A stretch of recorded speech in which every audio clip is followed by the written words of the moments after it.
गुमला में 1971 के भारत पाक युद्ध के परमवीर चक्र विजेता शहीद एल्बर्ट एक्का की शहादत दिवस पर सादगीपूर्ण कार्यक्रम आयोजित हुआ। जारी स्थित उनके पैतृक गांव और गुमला स्टेडियम के समीप स्थापित आदमकद प्रतिमा पर उपायुक्त प्रेरणा दीक्षित, बाबूलाल मरांडी सहित जिले के कई अधिकारियों और गणमान्य लोगों ने पुष्पांजलि अर्पित कर उन्हें नमन किया। इस दौरान अधिकारियों ने कहा कि शहीद एल्बर्ट एक्का का बलिदान पूरे देश के लिए प्रेरणा स्रोत है। सभी उपस्थित लोगों ने उनकी वीरता और अदम्य साहस को याद करते हुए भावपूर्ण श्रद्धांजलि दी। पुण्यतिथि है, उसमें श्रद्धा सुमन हमने अर्पित किया और एल्बर्ट एक्का जी का योगदान है वो आप सबको पता है, जो एक वीर सपूत थे और उन वीर सपूत की इस पुण्यतिथि पर हमें उन्हें ढेर सारे श्रद्धांजलि अर्पित करता हूँ। और क्या आप तो इतना ही कर सकती है, और मैं इतना ज़रूर कहूँगा कि भाई उनसे हम सबको प्रेरणा लेनी चाहिए, क्योंकि देश के लिए, देश की सरहद के लिए हर भारतवासियों का योगदान होनी चाहिए। मैं मेजर देवेंद्र नाथ दास उड़ीसा का रहने वाला हूँ और एल्बर्ट एक्का जो परमवीर चक्र प्राप्त की है वो उनका मैं पलटन का हूँ और 1971 के लड़ाई में वो भी मेरे साथ थे लड़ाई में। 3 दिसंबर 1971 का दिन हम लोगों ने वो पाकिस्तान का एक गंगा सागर बोल के एक जगह है जहाँ पर कि रेलवे स्टेशन का ऊपर पाकिस्तान आर्मी का 2 कंपनियों ने डिफेंस बना के रखा था। उसको हमको ऊपर से टास्क मिला था, उसको कब्जा करना था, क्योंकि उसको कब्जा करने से हमारा इंडियन आर्मी को ढाका तक जाने के लिए रास्ता साफ होना था। वो टास्क को हमारा पलटन का मतलब 14 गार्ड्स का अल्फा और ब्रेवो कंपनी का वो टास्क मिला था और मैं इंटेलिजेंस सेक्शन में था और मैं रेकी करता हुआ गाइड बना था वहाँ का और मैं अल्फा कंपनी को गाइड कर रहा था और ब्रेवो कंपनी मेरे बगल में चल रही थी। अब ब्रेवो कंपनी में एल्बर्ट एक्का रीडिंग सेक्शन का कमांडर थे और उनकी रैंक लांस नाइक थी। और ऐसे हुआ कि हम लोगों ने 1 दिसंबर 1971 को इंटरनेशनल बॉर्डर को क्रॉस किया।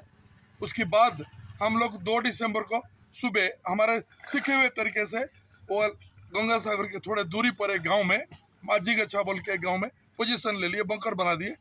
उसके बाद हम लोग निकल के एक मनियांड बोल के एक जगह गए, वहाँ पर भी हमने मोर्चा खोद के वहाँ रहा। उसके बाद रात को ठीक 12 बजे हम लोगों ने तैयार होकर के अपना बैनर फिक्स करता हुआ और हम गंगा सागर पर हमला करने निकल पड़े। हमला जो एक रेलवे लाइन का एक साइड में, रेलवे लाइन का दाहिने तरफ अल्फा कंपनी जिसमें मैं भी खुद था और बाएं तरफ बहुत नज़दीक में मतलब थोड़ा 2 मीटर का तो फैसला होता है, उसमें ब्रावो कंपनी जिसमें एल्बर्ट एक्का साहब जो है ना लीडिंग कर रहे थे। और हम लोग तकरीबन रात को 2:30 बजे हमारे बोट की आवाज़ से पाकिस्तान का जो ड्यूटी था सेंट्री, उसने अपना मतलब जोर से पुकारा, थम कौन आता है। तो इसका कहना थम कहना, तो एल्बर्ट एक्का ने जवाब दिया कि तेरा बाप।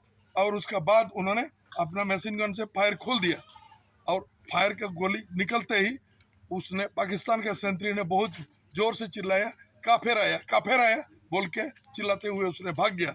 लेकिन उसका तुरंत बाद मिनटों सेकंडों नहीं लगी, पाकिस्तान का लाइट मशीन गन का बंकर से हमारे ऊपर धुआंधार गोलाबारी फायरिंग स्टार्ट हो गई, जिसमें देखते देखते एल्बर्ट एक्का के सामने चलता हुआ एक गुलाब सिंह बोल के एक जवान वो मारा गया और मेरे सामने चलता हुआ एक केसर देव बोल के जवान वो भी मारा गया।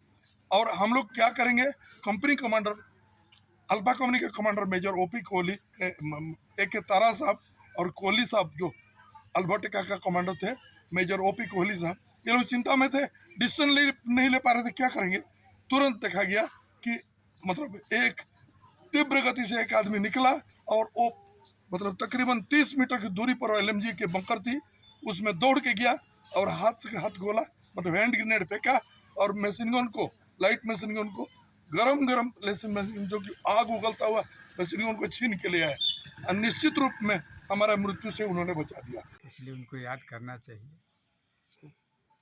आज कौन सा दिन है? आज 3 दिसंबर है, जो कि 1971 की लड़ाई का दिन को याद दिलाता है। अच्छा, क्या नाम है आपका? मेरा नाम है विंसेंट एक्का।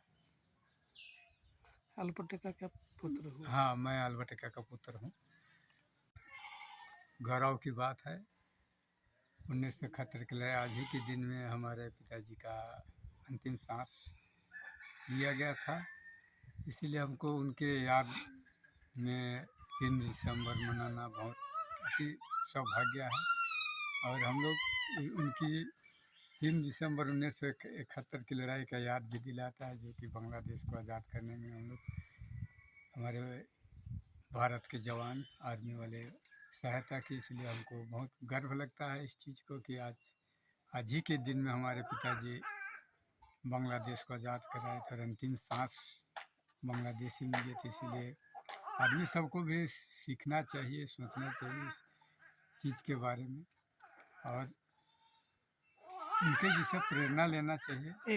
भारत देश को उनको सादर नमन करते हैं और जितने भी हमारे जितने सैनिक और उनके परिवार हैं और साथ में जो भी सैनिक हमारे जिला के कभी शहीद हुए हैं या वीर गति को प्राप्त हुए हैं, उन सभी को मैं ये कहना चाहती हूँ कि जिला प्रशासन हमेशा उनके लिए उपलब्ध रहेगा तत्परता से। उनके कुछ डिमांड हैं, उनके जो लोग हैं मिलते रहते हैं और हम लोग उनके हर डिमांड को आने वाले समय में पूर्ण करेंगे।